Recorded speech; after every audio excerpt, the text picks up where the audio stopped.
Since that time, they have gone on to delight audiences nationwide with their wisdom, compassion, and humor.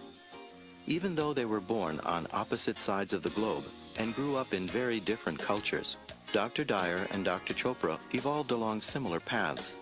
They both earned doctoral degrees, Dr. Dyer in counseling psychology, Dr. Chopra in medicine. And they embarked on successor, and Dr. Chopra evolved along similar paths. They both earned doctoral degrees, Dr. Dyer in counseling psychology, Dr. Chopra in medicine. And they embarked on successful careers in their chosen fields. However, like all great thinkers, they soon realized that they had more to offer than was available in the confines of established doctrines. Setting out on their separate journeys, they explored concepts and ideas ranging from the texts of ancient philosophies to the latest scientific advances. Today they have emerged as world leaders in the fields of self-development and mind-body medicine. These best-selling authors have brought us The Sky's the Limit, You'll See It When You Believe It, and Real Magic from Dr. Dyer, and Quantum Healing, Perfect Health, and Unconditional Life from Dr. Chopra. They have separately authored many audio tapes and have appeared on major television and radio shows worldwide. Recently, Dr. Dyer and Dr. Chopra met again at the Church of Today in Warren, Michigan, to create a very unique event that Quantum Publications is now pleased to offer you. The program begins with individual talks by Dr. Dyer and Dr. Chopra and concludes with a highly entertaining interaction between these two great minds. This tape series is dedicated to the memory of Reverend Jack Boland, a great friend of mankind and a true believer in living beyond miracles. Now let's join Dr. Wayne Dyer.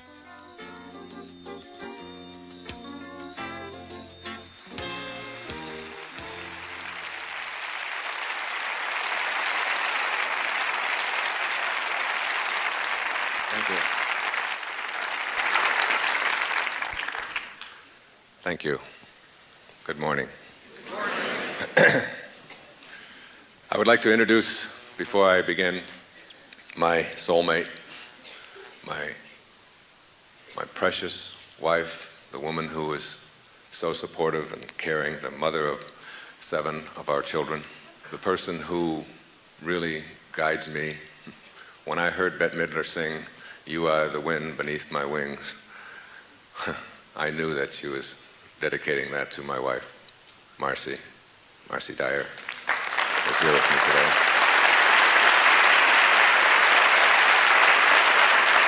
I love you. I said to Marcy not too long ago, because you wonder, I said, if I didn't have all the money that I have, would you still love me? It's just a question. It was. She said, of course I would love you. She said, I'd miss you, but I would still love you.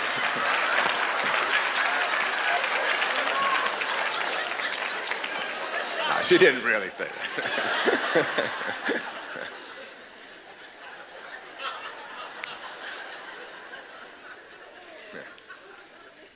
And so this special day is born.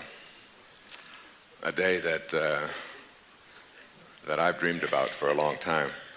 The way that Deepak and I came together is really an intriguing story to me. It's really an example of what the message we both have in our books and tapes and our live performances around the world. That there are no accidents, that the universe is on purpose, that when the student is ready, the teacher will appear, that the right person will show up and has always been there. I mean, this is a man that grew up on the other side of the world, in New Delhi. The son of a physician, a man who went to medical school, who lived around the world and became a world-famous endocrinologist. And I grew up a little bit before, but not much, here in Detroit, delivering pizzas. And we come together in a strange set of circumstances when my wife discovers that she has a growth on her thyroid and has gone to several physicians, all of whom have told her that she's going to have surgery and that it could be cancerous. And my wife has a very powerful knowing within her. It's very different than a belief. It's beyond believing.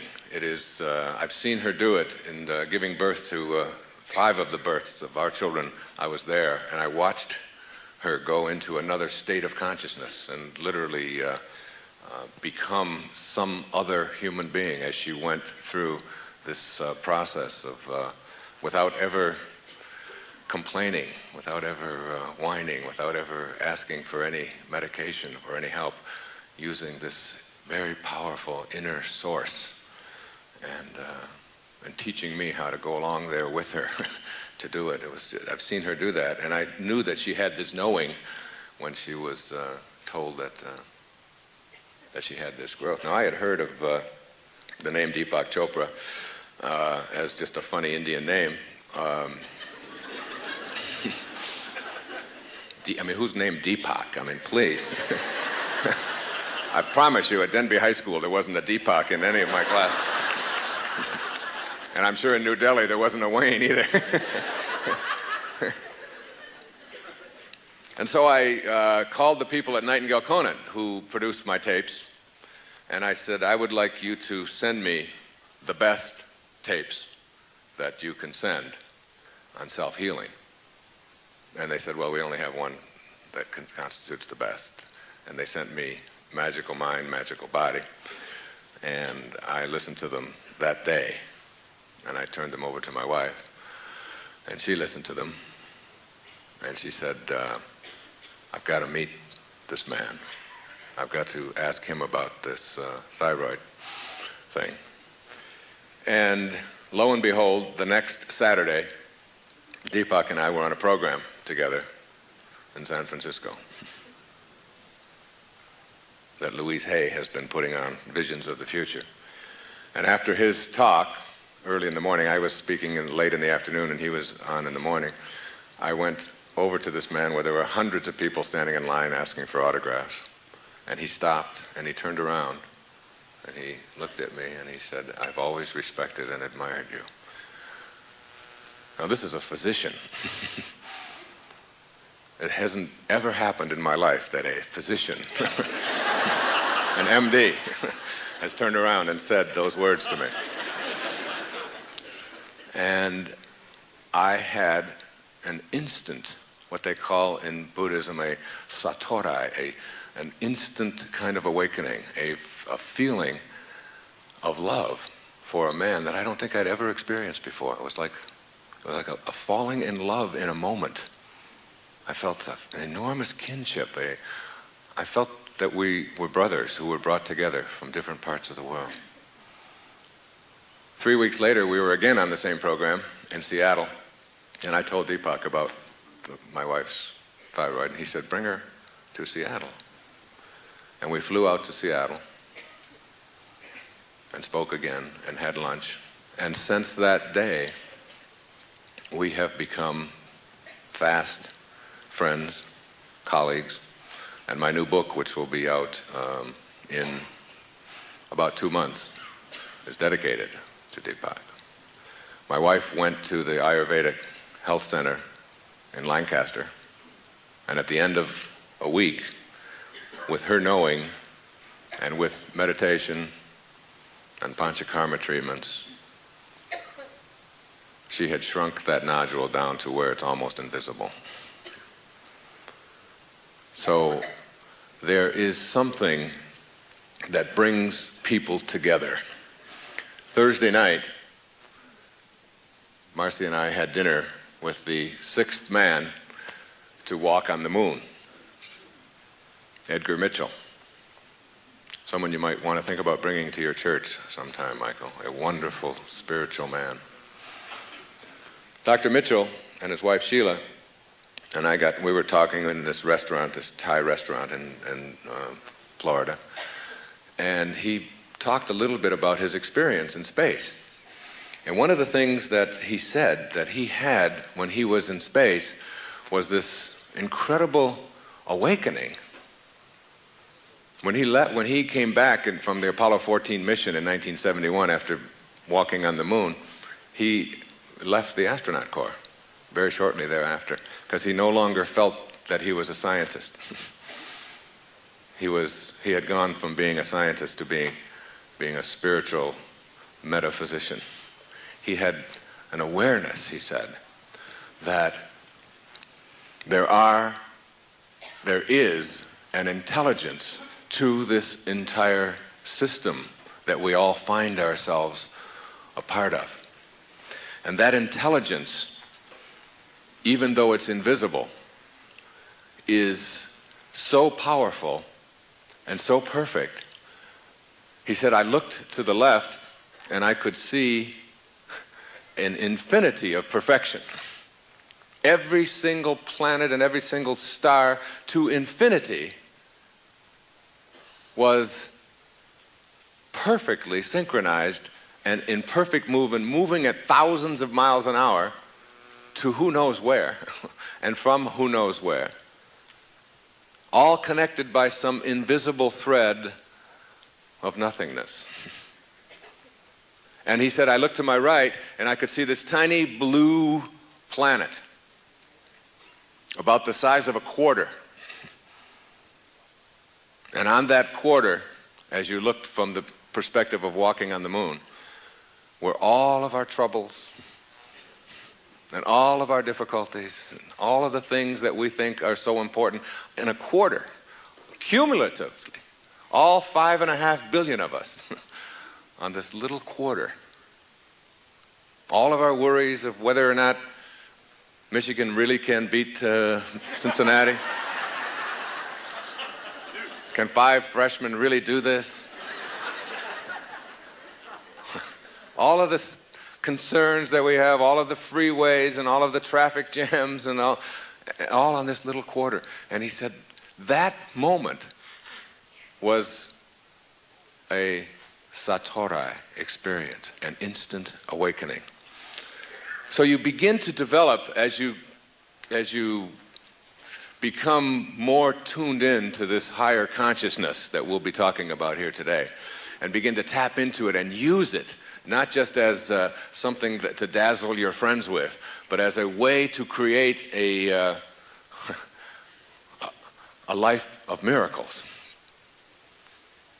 As you get good at this and have this knowing that healing and abundance and happiness and relationship perfection and all of the things that we seem to think are not within our purview to have all become everyday miracles.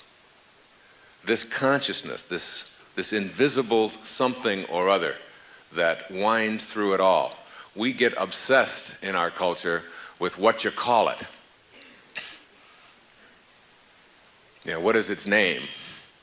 We fight wars over what you call it. And it isn't at all what you call it. It doesn't matter what you call it. It doesn't matter what label you place on it. As Kierkegaard, the great Danish theologian, reminded us,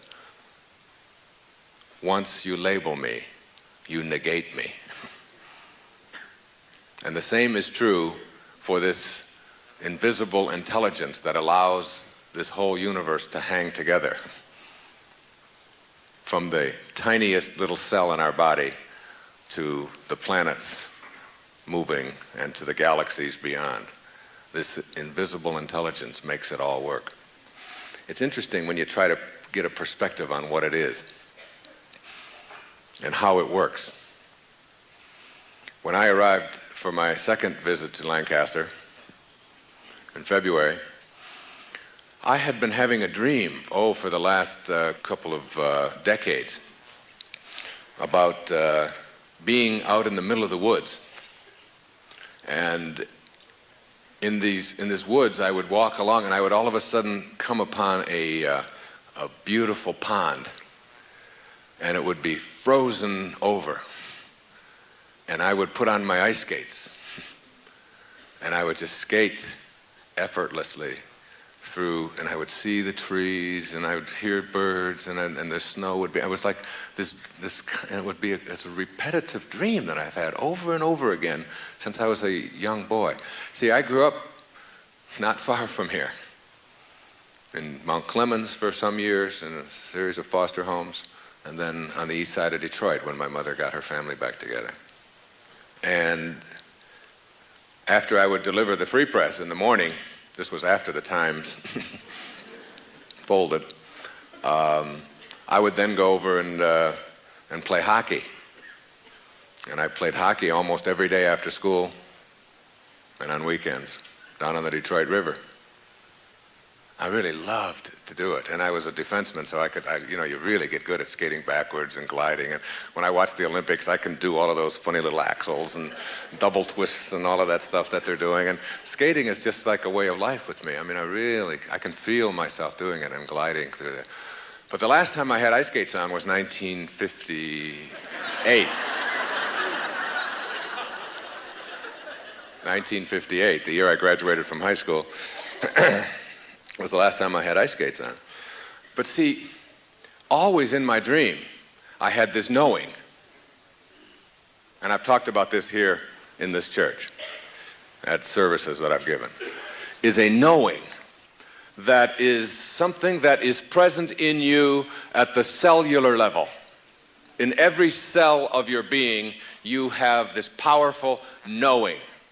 Like, if you've learned how to ride a bicycle, and you've been on a bicycle, and that's a very complicated physical act to be riding along on a bicycle. I mean, two tiny little thin wheels, and you're twirling around corners and going no-handed and all. You know, you have a knowing, not a belief, that you can do that. And any one of you can go out and pump up the tires and do that, even if you haven't been on a bicycle in 25 years. You know it, you don't believe it. Or you can dive in the water and you know you can swim even though you haven't been there for a long time. This knowing is something that is beyond this body that you're in. You see, the body that skated in 1958, backwards and twirls and circles and crashing people into the boards and all of that kind of thing, that body is not here today. I'm here in a different model. In some ways, I've outlived that model. The physicalness that allowed me to do that, and the memory that is where it was stored, every single physical aspect of that body is gone. It's not here. It's someplace else. And every cell in that body of 34 years ago has been replaced by brand new cells several times over. And even the brain that you think is where that information, that knowing is stored, even that brain is different than the brain physically. Like if you did a chemical analysis of the brain in 1958 and the brain that is here today and sent them to the lab, it would come back and you would find that none of the cells are the same. They all have changed. But the knowing is still there.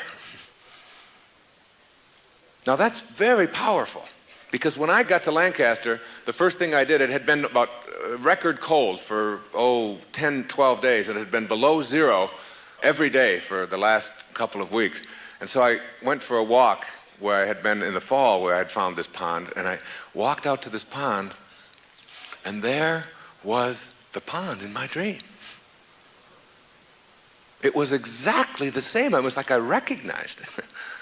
I had practically manifested it from this thought process, and there it was. And it was frozen solid. It had not just ice, it had what we used to call black ice. That's the best ice. That's more than 16 inches thick. and you can look down and all you see is blackness. Beautiful ice, just exquisite ice for skating. But I didn't have any skates. And there was one kid who works there named Mark, who works in the kitchen, who was out there skating around in a very amateur way, I must say.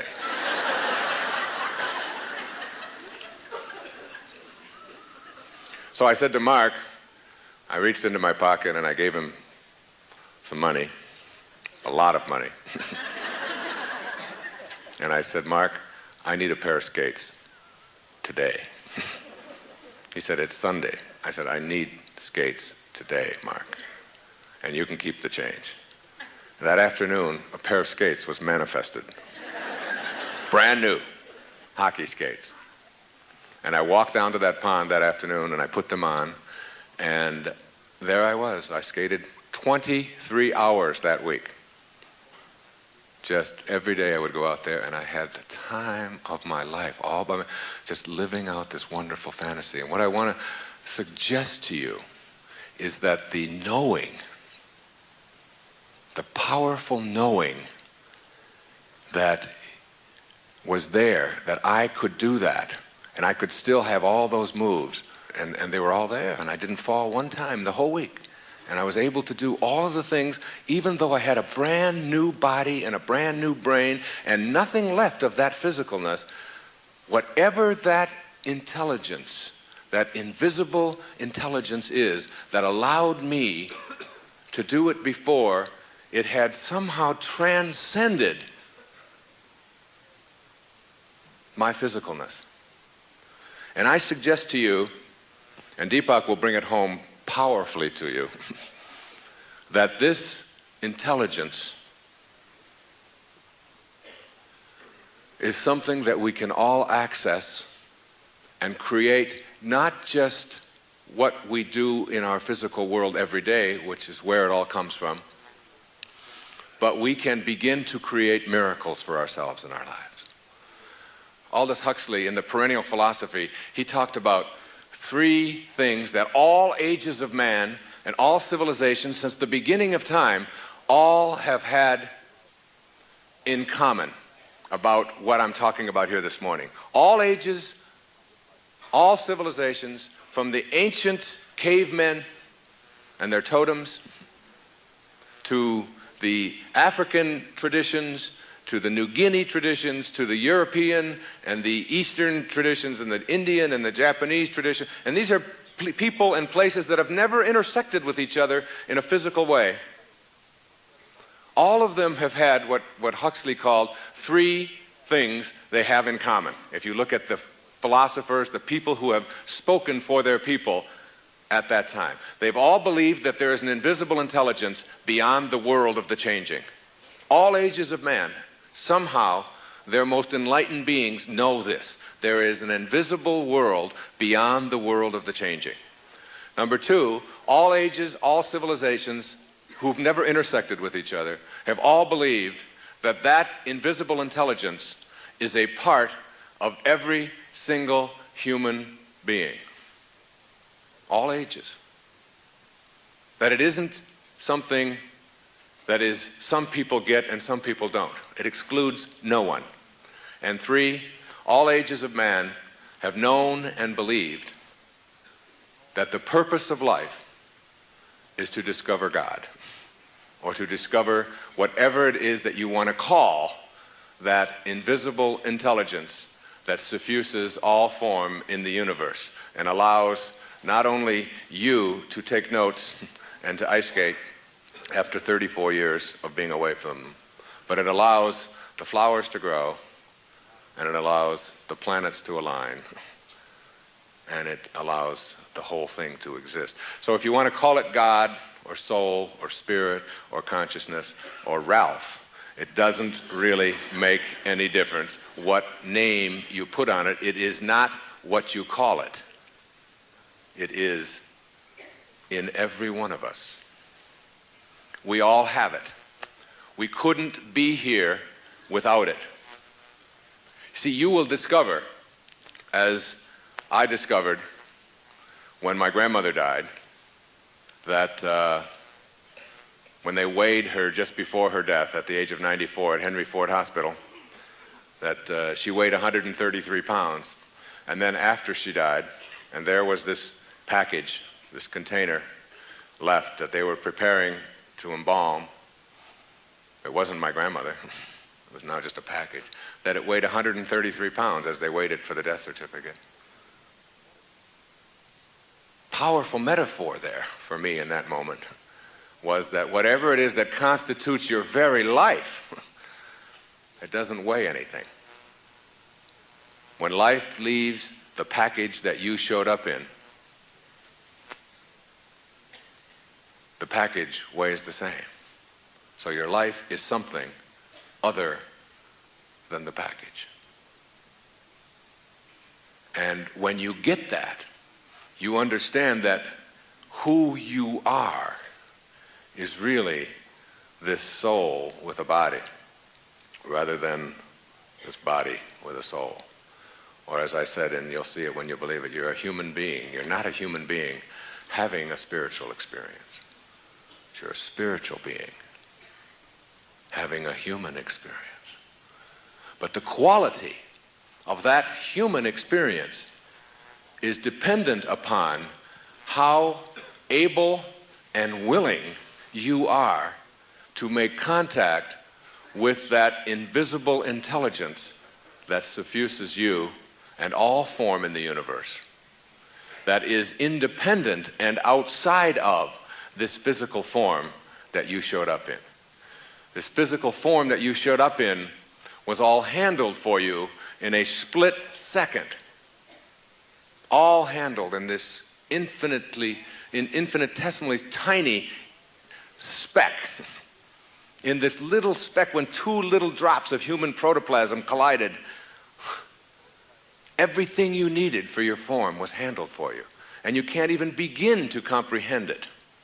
A heart starts beating inside a mother's womb 6 or 7 weeks after conception. And it's a complete and total mystery to everyone in the scientific world, in the medical world, and the only people that even have a grasp on it are the poets. Whatever that something is, that invisibleness that allows you to be, what I want to suggest is, we'll call it, just for the purposes of my presentation here this morning, we'll call it awareness. Pure awareness. Because it's also a term that Deepak uses. You see, if you go back 200 or 300 years and look at how our current, say, theology and psychology and sociology and our views on humanity have evolved, they really have evolved from our scientific positions that we have taken. If you go back a few hundred years, the whole world was enamored of what is called Newtonian physics. And in Newtonian physics, they had a postulation that there was the world of matter, the physical world, and that we are made up of this physical world. And this physical world has got building blocks, and that the smallest building blocks of the physical world were these things that they called atoms. And these atoms had within them electrons and neutrons and protons. You studied all of this stuff in physics. And that was it. The physical world, the building blocks of the physical world were these things, because that was as far as we could go. And so there was the physical world, made up of atoms. And then there is the non-physical or the non-material world. And that is over here. And since it isn't made up of this stuff here, in order to experience this over here, we had to have something called faith. And we created this faith, this belief that the spiritual world was something outside of the physical world, which was made up of these building blocks, which we could see with our powerful microscopes. Now we come along to the 20th century, and we discover that there are things called quantum physics, and this quantum physics takes these building blocks that we used to think of as the very tiniest particles in matter called atoms. And today, with our electron microscopes and our fantastic measuring devices, we have discovered that these atoms are like balloons. I mean, they're huge. And so what we've done in quantum mechanics and quantum physics is we have broken them down into subatomic particles to find out what are the building blocks of nature, what are the physical qualities of nature. And we've broken them down, and we break them down, and we break them down into tinier and tinier subatomic particles and tinier ones, and we come up with fancy names for them. And Deepak knows the names of all of this stuff. He writes about all of this in a way that you can understand, which is about the only person in the world doing it. And then we discover when we get down and just keep breaking these little quarks and flarks and marks and all of this down into tinier little subquarks, and we find out that the building blocks of nature, as we get to the tiniest particles, that there's no more particles.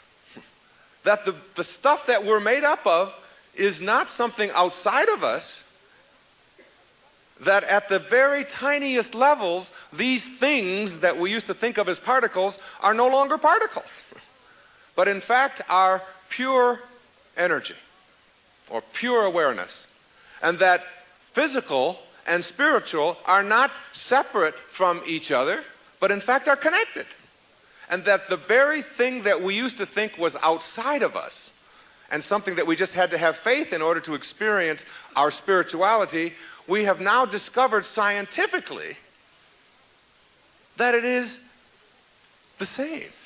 It is that particles at the subatomic level don't behave like particles. That they're all connected. That there's some kind of invisible force at this tiny microcosmic level that connects everything. And that in physics, if you take an atom and you take the electrons in an atom and you start aligning them and manipulating them, and you get enough of them in a line, after you reach a critical mass, all the rest of them align magically. Some kind of force is there when you get to what they call this critical mass number. If there's, let's say there's 100, if you get to 20, 25, the other ones stay out there, you get to this critical mass, boom, all the rest start lining up. And they call this in physics, they call it phase transition.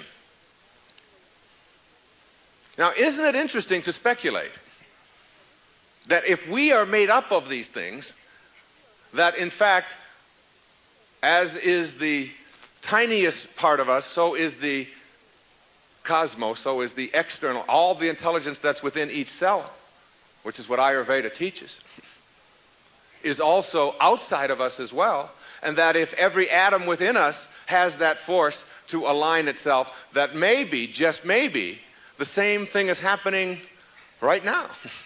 That if enough of us individual atoms, called Wayne and Deepak and Marcy and Sally and Bill, begin to align in a certain kind of way, that this thing that Carl Jung talked about, this collective consciousness, is something that we can begin to prove with our physics. You know, it was only 40 or 50 years ago, back in the 50s, that you would ask a scientist, do you believe in God? And they would say, of course not, I'm a scientist. Now you ask a scientist, do you believe in God? And 95% of them will say, of course, I'm a scientist.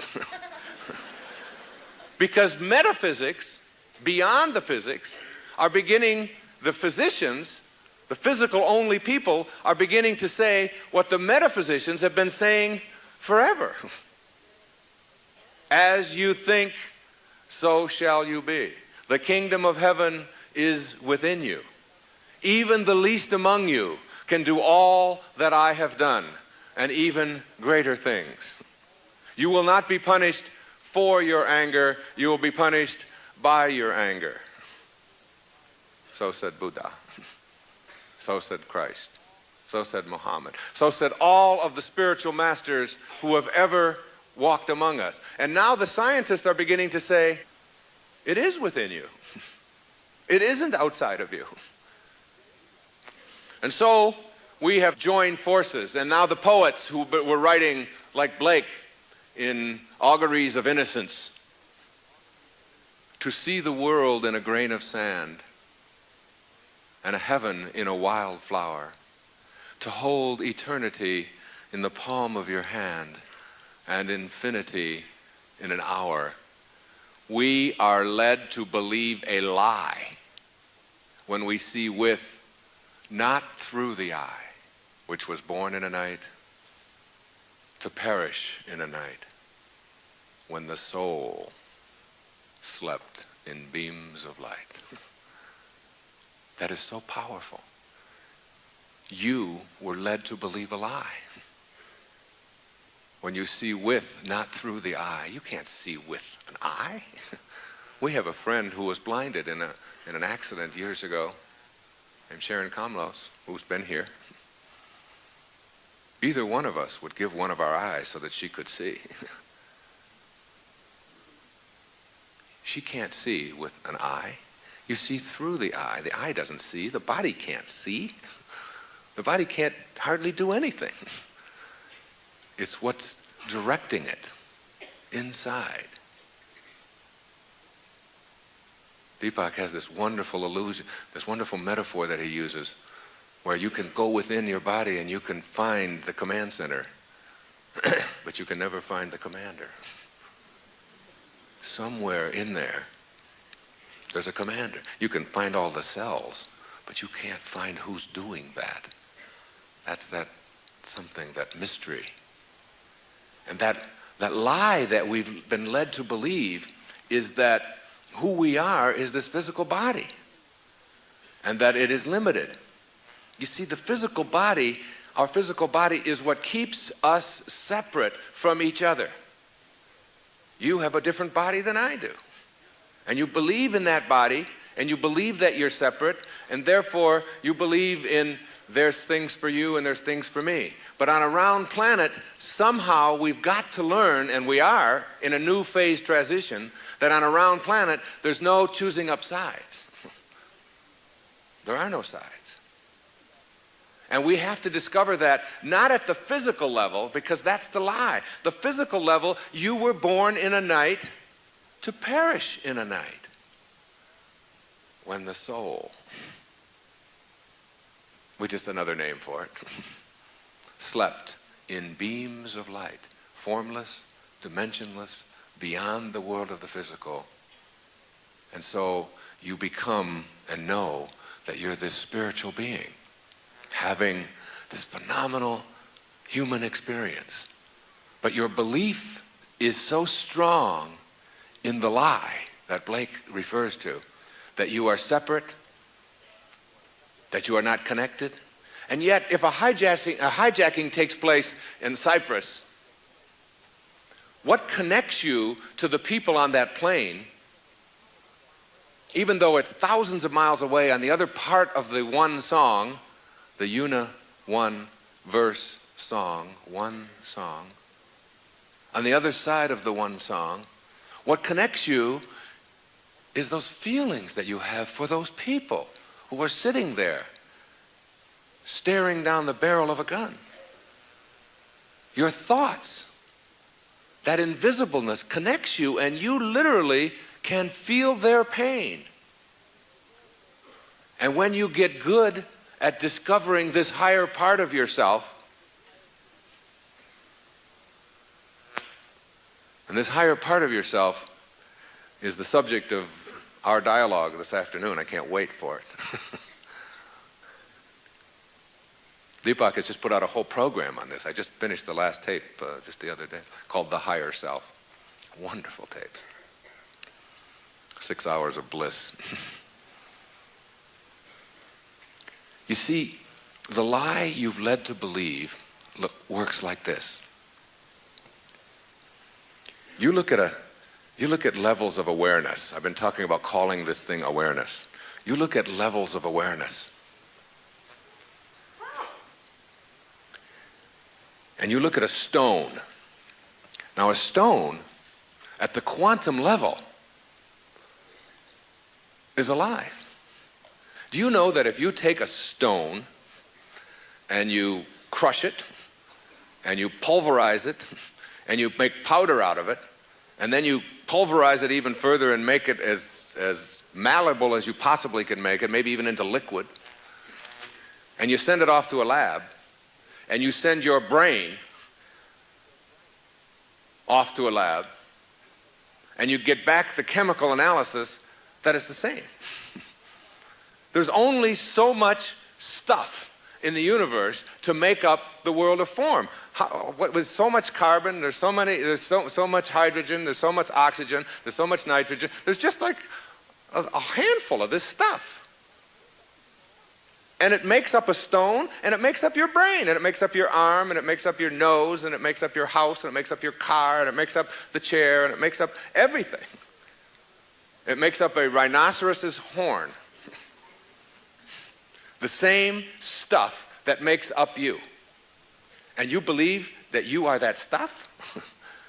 Don't you see that there's an organizing intelligence that takes carbon and nitrogen and oxygen and hydrogen and whatever all of those other chemicals are, and says somehow in all of its perfection that Edgar Mitchell described, all of its perfection, it says this will organize in such a way that it becomes a horn, and this will become a stone, and this will become a human being. And that stuff is just everywhere. And then you look at this stone, and you say to yourself as you look at the stone, well, yeah, okay, it's got the same physical properties as I do, but it certainly has, let's just say it has no awareness. I mean, what awareness does a stone demonstrate? It just sits there. You can kick it, you can do anything you want to it, and yet at the quantum level, it has enormous awareness. If you let it sit there for 1,000,000 years, in the right conditions, it might be a diamond. And in 1,000,000 years, at the quantum level, is a speck, because time doesn't exist there. Time is just, George Carlin defined it, because we can't as scientists. So you need the poets and the comedians. He said, time is nature's way of preventing everything from happening at once. But you know, to a quantum physicist, that's not funny. And you know why? Because everything is happening at once. We just think it's not. Because we've organized ourselves outside of our abilities. And so, the stone has limited awareness, all right? Then we move up to the other kingdom called vegetables. And the vegetable kingdom has, you wouldn't say it has any awareness in it, but it's very different than a stone. It certainly has a lot more awareness than a stone. If you take one of your house plants and you put it over here in the shade, and you got a sunny part over here, something in the organizing intelligence of that plant says, move over this way. And you'll find your plants stretching towards the sun. And you don't say to them, why are you so selfish? What's the matter with you? Why aren't you happy with where you are? And try to make it feel guilty or try to make it feel bad. You accept it for what it is. You don't get mad at it. You don't punish it. You don't say, all right, if you do that, I'm going to put you in an even drier place, in an even darker place. I'll show you. You don't do that. So plants have awareness, much more so than a stone. Even though the physicalness of a plant and a stone are the same. And so is the physicalness of a plant the same as the hair or the skin on your head. And a plant's limited awareness doesn't allow it, for example, to demonstrate being upset when you come along and pick its babies.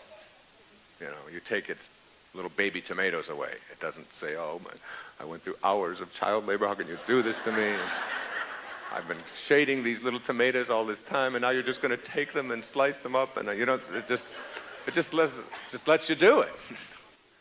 Until you come up to the animal kingdom, which is the next level of awareness. And in the animal kingdom, there's much, much more awareness than there is in the vegetable kingdom. I mean, you see animals caring for their young, and you see them migrating, and you see them swimming upstream, and you see them nesting and looking for the right place and finding mates and taking care of their offspring. You see all kinds of new awareness in the animal kingdom. Most of it is just based on survival, on just sort of getting along, on handling itself, isn't it?